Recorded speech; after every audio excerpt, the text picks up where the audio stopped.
Sumainyo ang Panginoon.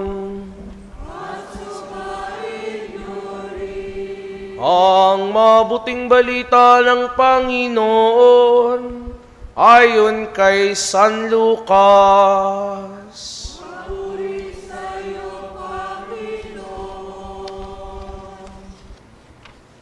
Noong panahong iyon, ipinahayag ni Maria ang awit na ito. Ang puso ko'y nagpupuri sa Panginoon at nagagalak ang aking espiritu dahil sa Diyos na aking tagapagligtas, sapagkat nilingap niya ang kanyang abang alipin.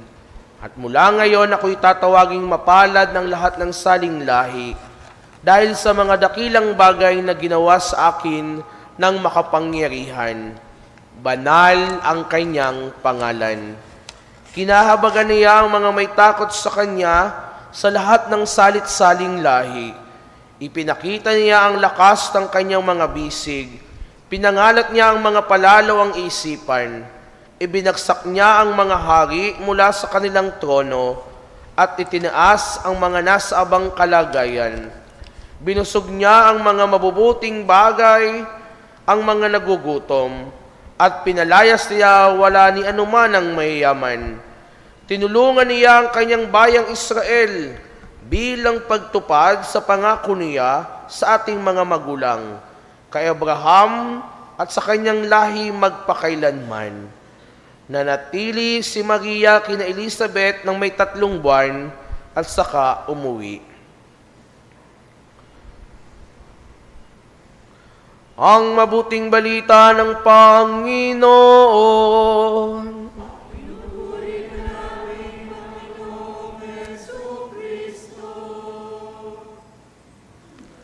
Magandang umaga po sa inyong lahat.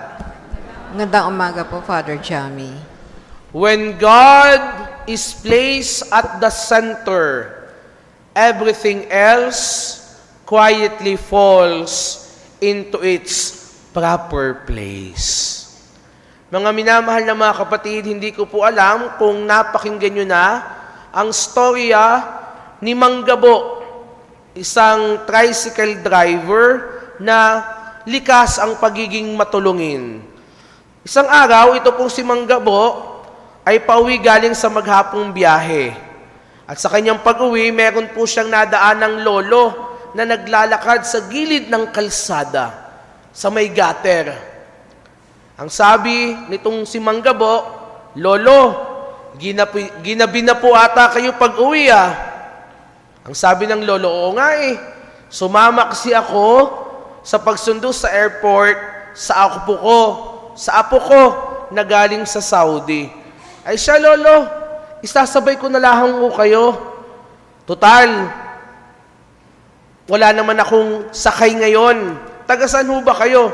"Wag na iho, taga dyan lang naman ako sa Phase 1C. Ha? Malapit dyan sa simbahan." "Eh wag na, wag mo na akong isakay." "Sige na ho, libre naman po ito, lolo. Sumakay na kayo at dun din naman ho ang daan ko pag uwi." Eh di napapayag ni Manggabo itong si lolo. At nung sila'y makarating sa mismong kanto ng bahay nitong lolo, ang sabi ng lolo, "Iho, napakabuti mo eh. Wala akong maibabayad sa'yo, pero tanggapin mo na lamang itong kahit kaunti, itong mga mani, tanda ng aking pasasalamat. Di ko naman makakain yan kasi matigas at halos wala na rin akong ngipin." Ay siya, "Sige ho, lolo." Tinikman kaagad ni Manggabo itong mani. "Abay lolo, napakasarap nitong maning binigay ninyo." Ang sabi lang nito ni Manggabo, bakit naman ho bumili pa kayo ng mani? Hindi nyo naman pala kayang kainin, sayang tuloy ang pera ninyo. Alam nyo ang sabi ni lolo? "Alam mo, iho, di ko naman binili yan. Yan ay galing sa apo ko mula sa Saudi. Sa totoo lang, yan ay M&M's chocolate. Sinipsip ko lang yung chocolate." Sinipsip ko lang yung chocolate. Sayang kasi yung mani. Ew! Mga kapatid, kaya ngayong mga panahon na ito teka lang ho. Kayo po yung mag-iingat kapag may nagregalo sa inyo ng mani. Huwag niyo pong sisipsipin. Huwag niyo pong isipin na lamang itong M&M's chocolate na ito. Ang gusto ko pong bigyan ng diin rito ay yung katotohanan na bagamat hindi po malaki itong ibinigay ng lolo sa tumulong sa kanya, pero ang malinaw naman ay kung ano ang malaki sa kanyang puso. At ito ay ang pasasalamat. Hindi ko ba't bata pa lamang ho tayo, tinuturo na sa atin ang kahalagahan ng mga salitang salamat po o thank you po. Kaya ngayong tayo'y mga nagkaisip na rin, sinasabi natin sa kung sino man nag-abot sa atin ang mga ganitong mga bagay, ang ganitong mga salita. Di ba tinuturuan natin yung mga bata kapag meron nagbigay, o anong sasabihin mo? Thank you po. Anong sasabihin mo? Salamat po. Bakit ito mahalaga? Sapagkat alam natin na ang pagiging mapagpasalamat ay isang uri ng kagandahang asal. Pero ang tanong ay ito, sa ating pagpapasalamat, ano ba ang masigit nating pinapahalagahan? Ang laki, dami, ganda, presyo ng ibinigay sa atin, o kung sino yung sa ating nagbigay? Alin sa dalawang iyan? Mahalagang tanong po ito, sapagkat sa panahon ngayon, naalala na mo na nga yung isang tao, binigyan mo na nga yung isang tao, ay makakarinig ka pa ng mga salitang, ito lang, ang liit naman, ang kaunti naman. Hindi po ba? Ganyan ang maririnig natin eh. Kaya mahalaga ang tanong na ito. Bakit? Sapagkat ang tunay na pasasalamat, tatandaan ninyo, ay hindi lang pagpapahalaga kung ano yung tinanggap natin, kundi lalo't higit, una't higit sa lahat, ay yung pagkilala sa kung sino ang nagbigay sa atin. We are being taught when we were children to say thank you so that we can always appreciate not only the gift, but also the giver. At ito po mga minamahal na mga kapatid, ang makikita rin natin sa ginawa ng mahal na Birheng Maria sa ating mabuting balitang napakinggan ngayong araw na ito, na kung saan narinig natin ang kanyang awit. Awit ng papurit pasasalamat sapagkat napakalaki ng kanyang biyayang tinanggap na maging ina siya ng ating tagapagligtas. At ang awit po na ito, kilala natin sa tawag na Magnificat. At tinan po ninyo, ang binigyang diin ng mahal na ina, ang kanyang pagkilala, ang kanyang pagpapahalaga, ay hindi lamang to sa biyayang tinanggap, kung hindi, gayon din, sa pinanggalingan nito, ang Diyos mismo. Kaya nga winika niya dinadakila ko ang kaluluwa, ng aking kaluluwa, ang Panginoon. Kaya nga po mga kapatid, sa ikapitong araw ng ating misa sa Aguinaldo, 7 araw na, dadalawa na lang, konti na lang, kaya nyo pa baga? Parang pahina na rin ng pahina. Dadalawang araw na lamang, ang letter M natin, na pagninilayan ngayon mula sa salitang Christmas ay sa tingin nyo'y ano? Ang hirap ano? Hindi kagaya itong mga nagdaang araw, parang given na. Parang bigay na. Abay, syempre naman, kailangan nating, hindi naman spoon feeding lahat Mag-iisip din tayo, ano bang letter M ang pagninilayan namin ngayon? Pero kung iisipin niyo, aabuti naman tayo ng umaga, ng pagsikat ng araw. Kaya sasabihin ko na, ang letter M natin sa ikapitong araw na ating Miss Aguinaldo ay ang salitang magnify. Sabihin nyo nga, magnify. Ano hong ibig sabihin nito? Sa literal po na pagpapakahulugan, ito huy nangangahulugang palakihin. Di ba't alam po ninyo yung magnifying glass? Pinapalaki yung isang bagay. Naalala ko napakarami ko kong kalokohan dyan sa magnifying glass na yan. Kaya ako lagi nadadali ng lolo ko noon. Ang literal na kahulugan ng magnify ay palakihin. Pero sa ating buhay pananampalataya, ay iba ang kahulugan ng magnify. Hindi lamang palakihin. Bakit? Sapagkat sa ating pananampalataya, hindi lang po tayo nakatuon sa dimensyon, kung hindi palagi sa direksyon. Kaya nga, ang salitang magnify ay hindi lamang nangangahulugan na palakihin. Bakit ganyan ang tingin mo sa akin? Parang masama Hindi lamang nangangahulugang palakihin, kung hindi ito'y nangangahulugan ng pagtataas, pagdakila, pagbibigay luwalhati sa Diyos. Sa madaling sabi, ang paglalagay natin sa Diyos, sa Kanya, bilang sentro ng buhay natin. Mga kapatid, alam po ninyo, marami sa atin, sa araw-araw naman nangyayari sa ating buhay, marami tayong gusto laging palakihin. Bakit? Sapagkat madami sa panahong ito ang OA. Hindi lang OA napaka-super OA sa mga bagay-bagay. O di ba? Kapag sinabi mo palagi, pagod ako, stress ako, kaya deserve kong kumain ng masarap. Anong pinalalaki mo? Walang iba kung hindi ang tiyan mo. Aray ko. Kapag bilang ka ng bilang ng kung ano ang wala sa'yo, kapag tingin ka ng tingin sa kung anong meron ng iba, anong pinalalaki mo?